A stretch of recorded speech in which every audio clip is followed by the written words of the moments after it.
This is my top 10 cool tone bronzers.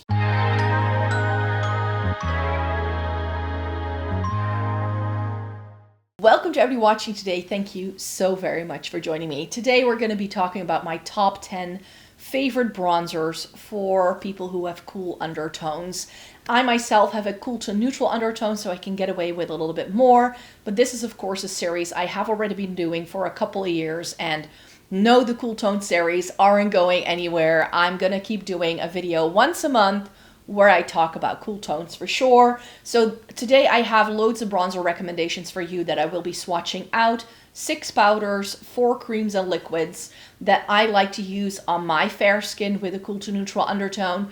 You do need to understand one thing about me though. My skin is cool toned, but other features in my coloring make it that I can still get away with a lot of warm tones. The main feature, my hair, which is why I'm wearing my hair down today. I also have slightly darker eyes, creating a little bit more contrast in my features as well.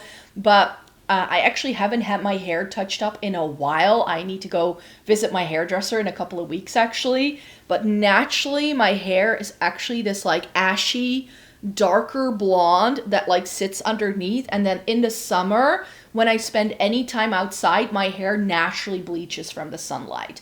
That's how my hair goes lighter, but that's also where the warmth comes from, because when you have naturally blonde hair, it's very difficult to keep it as ashy as it is at the roots.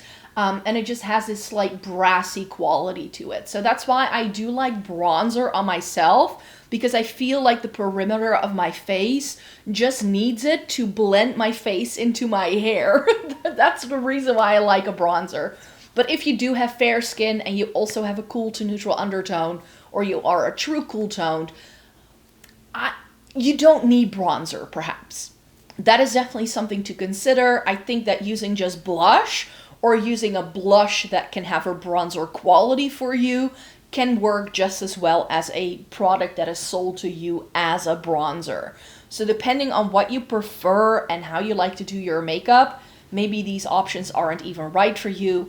You will see as we go through this video that I actually like a lot of shades that other people think of as contours for bronzer for me. But I don't apply it as you would apply bronzer. So a lot of bronzer will be recommended to be applied to the high points of the face where your skin is naturally hit by the sun. Now, if you, like me, have very fair skin and you do not tan from the sun, you just go red, you're not gonna put your bronzer above your brows or on the tops of your cheeks. I kind of just do the C method. So I kind of like do it here to sort of blend my hairline, and then around the temples, and then down here. So I take more of a sculpting route to my bronzer application to begin with. So what looks right on you with bronzer doesn't just come down to shade, it also comes down to how you use it. And my main reason for using bronzer, apart from blending my face into my hair, I have a very big forehead. So I always want to like try and see if I can bring it down just a little bit. That's my main reason for adding any sort of bronzer to my face. And these are the options that I have found work really, really well. So let me just get to it. One of my favorites, we all know this, Fenty Beauty. Why is there a... Do you hear that? Something is rattling in there. It's not the product, luckily. But my first pick here is my Fenty Beauty in the Sun. This is the Sunstalker bronzer. And as you can see, I've hit pan. This is a bronzer that I'm not going to be repurchasing when it is done. Mainly because it does really get hard pan very easily. So I don't love that. And for me, if I go for a bronzer that has warmth, I look for bronzers that pull more yellow than they do orange, and I feel like this Fenty Beauty in the Sun option does that really well. This was one of the first ever like bronzers that I found that was really good for fair skin. Up until this point, like I had tried all the usuals, Laguna, whatever it was, like all the popular options that were around at the time I liked, but I just realized over time that if I want to go for a true bronzer shade, it's better if the warm undertone it has is more yellow, because that's more corrective with some of the redness I have in my skin. And then this actually pulls more neutral than it actually does on most people, I find. Another great option is this Dior bronzer. This is the natural Dior Forever natural bronzer in the shade Tan Bronze. And this, compared to a lot of other things I've tried, has a slight sort of pinky neutral vibe to it, which is why I really enjoy it. It's not super pink though. Don't think of this as a pink tone bronzer, but you can see here on my finger as well that it definitely has a very different quality to it than the Fenty Beauty, and you can barely see this on my skin, but you can see compared to the Fenty, like this looks positively yellow, and then this has that slightly pinky undertone to it, which is why I really enjoy the Dior. These come with a Dior like embossing in the middle. You can see that that's already gone. I think in the future, like when I want to hit pan on another bronzer, it's going to be this one because it's so good for me. Another bronzer that I've loved so much that I've hit pan on it, and this is why I've got 6 powders for you, because this is of course one you can no longer buy, I know, but I hit pan on mine. This is one of my favorites. This is the Becca, this is the Sunlit bronzer in Bali Sands. And you can see, like at some point in time, I'm going to use this up. And one thing I've always liked about this is the slight hint of pearl that this has. Now, it's not shimmery. I don't love overly glowy bronzers, you could say. But it does, because of the light reflecting qualities that it has, let's call it that, I feel it looks very subtle. And again, on my fair skin, it's just something that I've always been able to pull off. Again, compared to the Dior, it has a quite, this almost looks peachy compared to the Dior. You can see how pink the Dior is on my skin tone compared to the other two. But yeah, this just works for me so well for that reason. And I just really like it. If I don't look at it, like if I turn my hand around, I feel there's a little bit more light reflection from the windows that I have going on.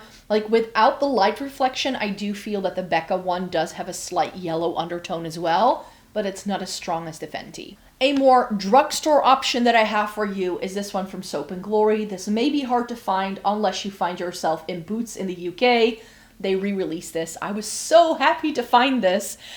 This is one of my all-time favorite bronzers. The first version I had of this, I hit pan on, but at the time, you can see there's 2 shades here. The lighter shade had a different texture powder-wise than the darker shade had. And I feel that that isn't the case anymore, but that's why I hit pan on the light part, but not on the deeper part. And the deeper part wasn't quite right for me. So when the pan on the lighter part became so big that I was barely picking up anything from the light shade, because I need to fuse these together to make it work for me.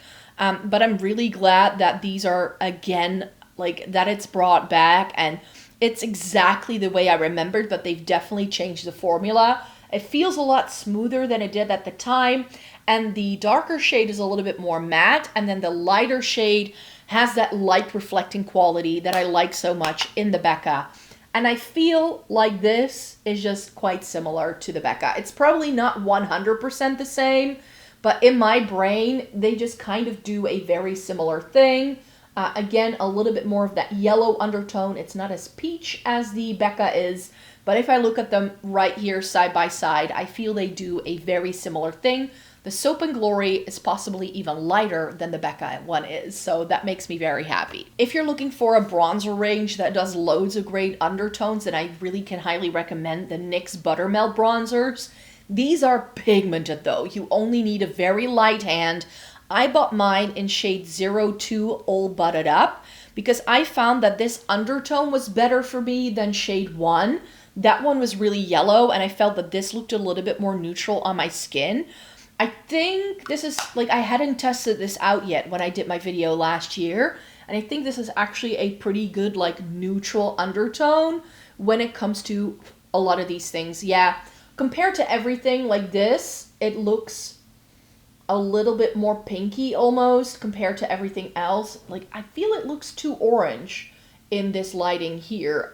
If I look at it on the back of my hand, It's this really soft, like rosy pink to it, and it's not orange at all. So it's the closest to the Dior, but it has like twice the pigmentation of the Dior. Dior is much more subtle, a little bit more sophisticated, but there's a reason why I like the NYX one so much, because it does a really beautiful thing. And here's why I don't mind it too much that I've also included the Becca, because I was able to find the re-released version of my favorite Kiko bronzer. This is the Flawless Fusion bronzer. I have mine in shade 1. This is the original one that I picked up. Mine is very close to hitting pan, but they've come out with new shades. This shade is no longer around, but they now do it in shade 8. And I feel like shade 8 is really close to this. It's perhaps a little bit more gray toned almost. So I wanted to swatch these side by side for you so you can have a look at like the shade 1 you can no longer get, but if you were looking for a good bronzer, then these can work quite well. I do feel that shade 8 is a little bit darker than shade 1 is, but I do feel they do a pretty similar thing once on the cheeks and applied with a brush and all that. So I'll swatch them side by side. Here is shade 1 and here is shade 8. You can see that shade 8 is actually pretty close to the Fenty. It's just a little less yellow. It's more neutral than the Fenty is. But yeah, here is shade 1 and here is shade 8. And I like shade 8 a lot as well. I have enough things that are that softer vibe. Like if I want to go for something like shade 1, I can also go for my Soap and Glory thing, because I feel that does a very similar thing as well. So these are all of the powder bronzers I wanted to share with you. And that means it's time for our cream and liquid options. And here I have only one high-end thing, because everything else is going to be from the drugstore. And this is what's currently on my face. It was my aim to hit pan on it in this Shop My Stash. And guess what? It happened. I actually filmed a short where I show you how I like to apply this. This is the Makeup by Mario Soft Sculpt Skin Enhancer in the shade Light. And it's on my face today as well. And as you can see, I've nicely hit pan on it. So that's really exciting. And this, it's so beautiful. It's very sort of like, I don't normally love cream bronzers, but this one is just pretty special. Again, it does have that slight yellow undertone to it that I do enjoy. But as you can see, like it's not like too much at all. It just really nicely adds that warmth on the perimeter of my face.